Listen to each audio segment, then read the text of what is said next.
덴버 시원장로교회 성도 여러분 반갑습니다. 2021년 3월 9일 화요일 굿모닝 자연 덴버 보내드립니다. 오늘은 예레미야 37장 말씀을 함께 묵상하겠습니다.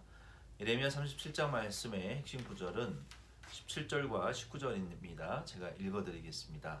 시드기야 왕이 사람을 보내어 그를 이끌어내고 왕궁에서 그에게 비밀이 물어 이르되 여호와께로부터 받은 말씀이 있느냐? 예레미야가 대답하되 있나이다. 또 이르되 왕이 바벨론의 왕의 손에 넘겨지리이다. 바벨론의 왕이 와서 왕과 이 땅을 치지 아니하리라고 예언한 왕의 선지자들이 이제 어디 있나이까? 아멘. 시드기야 왕은 유다 역사상 또 이스라엘 민족의 역사상 마지막 왕이었습니다. 요시야의 셋째 아들이 시드기야입니다. 첫째 아들은 여호아스인데 23살에 즉위하여 3개월간 통치하다가 애굽의 포로로 잡혀갔습니다. 그의 둘째 아들 여호야김은 11년 동안 치리하다가 바벨론 포로로 잡혀갔어요. 그 이후에 여호야긴, 그러니까 여호야 이 셋째 아들이 왕이 되지 않고 둘째 아들 여호야김의 아들 여호야긴이 왕이 되어서 8세, 8세. 그냥 아버지가 바벨론 포로로 잡혀가면서 그 남겨둔 8세 어린 아들이 왕이 되었다가 3개월간 통치한 이후에 아들도 바벨론으로 잡혀갑니다. 그리고 마지막으로 시드기야가 요시아의 셋째 아들 시드기야가 21세에 즉위하고 11년간 치리를 하는데요. 이 요시아의 셋째 아들 시드기야는 여호야긴 왕의 숙부입니다. 어쨌든 시드기야 왕이 그 당시에 백성들과 지도자들과 더불어 하나님의 말씀을 상당하게 거스리고 대적하고 순종치 않았습니다. 물론 당연히 예레미야의 말을 듣지 않았겠죠. 하나님의 말씀을 듣지 않는 사람들은 참된 하나님의 선지자의 말을 듣지 않습니다. 그러므로 우리가 교회 안에서도 불순종적인 태도를 보이고 특별히 목회자에게 말씀에 대적하거나 권위와 질서에 대적하고 또 이 불순종, 매사에 불순종하고 이 불만하시는 분들이 있는데 이런 분들은 우리가 상당히 조심해야 될 분들입니다. 왜냐하면 그런 분들은 하나님을 목회자를 대적하고 물론 목회자가 잘못됐을 경우에는 순종할 수는 없죠. 그러나 일반적으로 목회자들은 잘못되는 경우가 별로 많지 않습니다. 성도들도 마찬가지고요. 그럼에도 불구하고 이 바른 목회자를 바른 말씀을 전하는 이 목회자를 대적하고 불순종하는 것은 이미 그 사람의 믿음이 영적인 상태가 하나님과 원수되어 있고 하나님과 불목되어져 있는 하나님을 순종하지 않고 하나님의 어떠한 도우심이나 응답을 받지 못하는 그런 상태라는 것을 우리가 미루어 판단할 수 있는 것입니다. 이 시드기야 왕이 하나님의 말씀 듣지 않고 예레미야의 예언을 하나님이 주시는 말씀을 믿지 않았어요. 거짓 영들의 거짓 선지자들의 미혹을 쫓아서 바벨론의 포로로 잡혀가지 않을 것이다. 잡혀가도 2, 3년 있다가 돌아올 것이다. 70년이 아니다. 이런 거짓 선지자들의 주장들을 믿고 참 선지자 예레미야의 예언을 하나님의 말씀을 그를 통해서 주시는 말씀을 믿지 않고 핍박했어요. 그 와중에 이미 우리가 지금 지나온 장들을 보면서 이미 바벨론 포로로 두 번이나 잡혀갔습니다. 여러분들 그걸 인식을 하셨는지 모르겠지만 이미 바벨론 포로에 잡혀가서 이 두 번째 포로까지 잡혀간 이 역사의 현장 속에 지금 있는 거예요.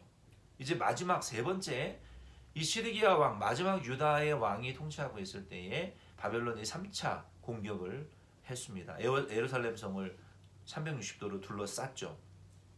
그때 시드기야 왕이 깨달은 거죠. 예레미야의 예언이 진짜였구나. 내게 아부하고 아첨하던 좋은 말만 하던 저들은 다 거짓말쟁이요. 하나님의 말씀이 아니라 자기 생각을 제멋대로 전한 것뿐이구나라는 것을 그때 가서 깨닫게 된 것입니다. 그래서 예레미야에게 다급하게 기도를 부탁했어요. 이것도 잘한 것 같지만 우리가 하나님 앞에 정말 다급할 때 하나님께 기도하고 내 혼자 기도하기 힘드니까 우리 목사님을 찾아와서 목사님 기도해 주십시오.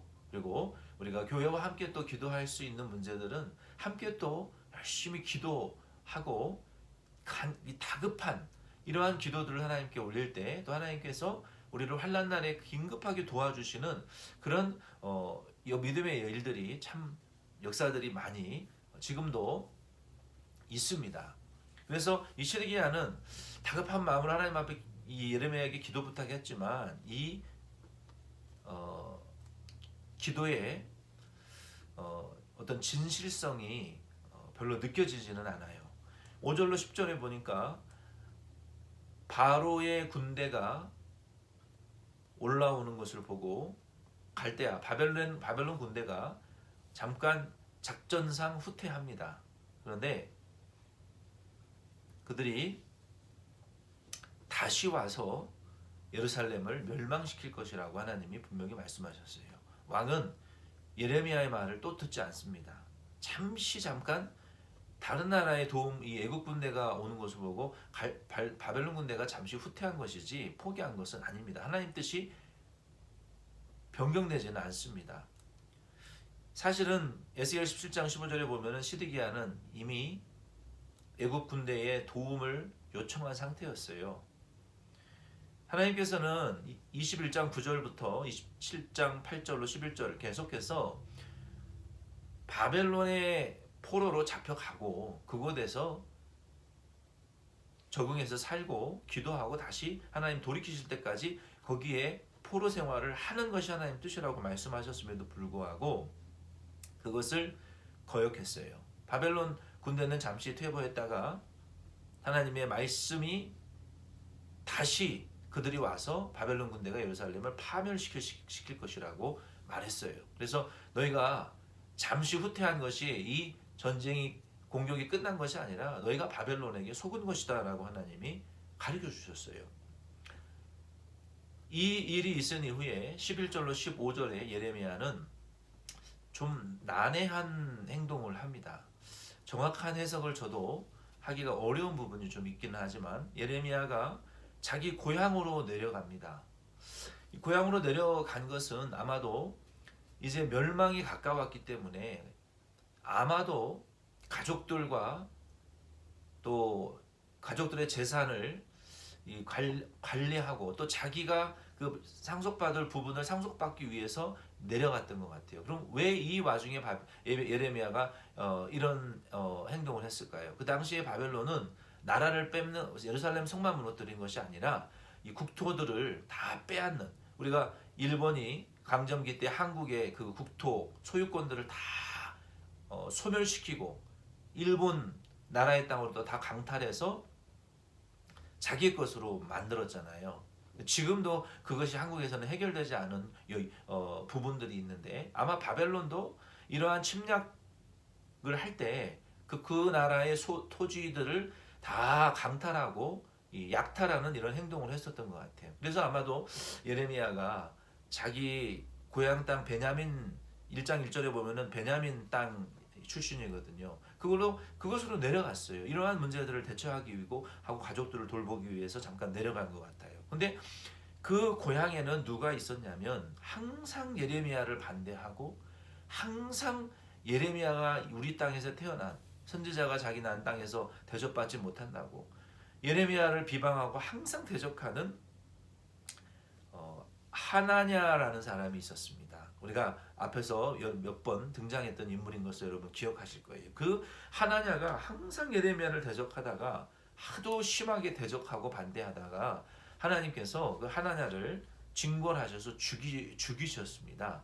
근데 그의 손자 이리야라는 자가 그 고향 땅에서 예레미야가 고향에 내려왔다는 소식을 듣고 네가 바벨론에게 항복하라고 하는 거 보니까 하나님이 뜻이라고 우리가 바벨론에게 포로로 잡혀가는 것이 하나님 뜻이라고 하는 거 보니까 네가 바벨론에게 너는 아부하는 사람이구나라고 하는 누명을 씌워서 예레미야를 이 고향 사람들을 소요 선동해서 감옥에 가둬버립니다.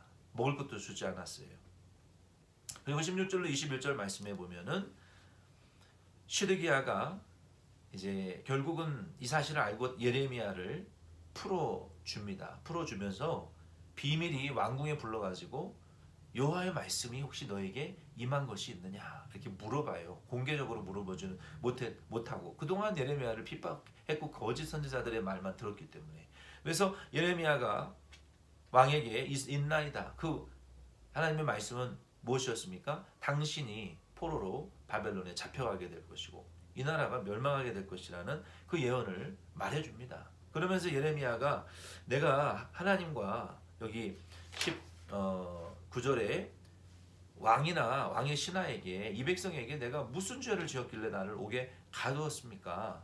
지금 바벨론 왕과 그의 군대가 와서 우리 예루살렘을 치지 않을 것이라고 예언하던 거짓 선지자들은 다 어디 지금 숨어 있습니까?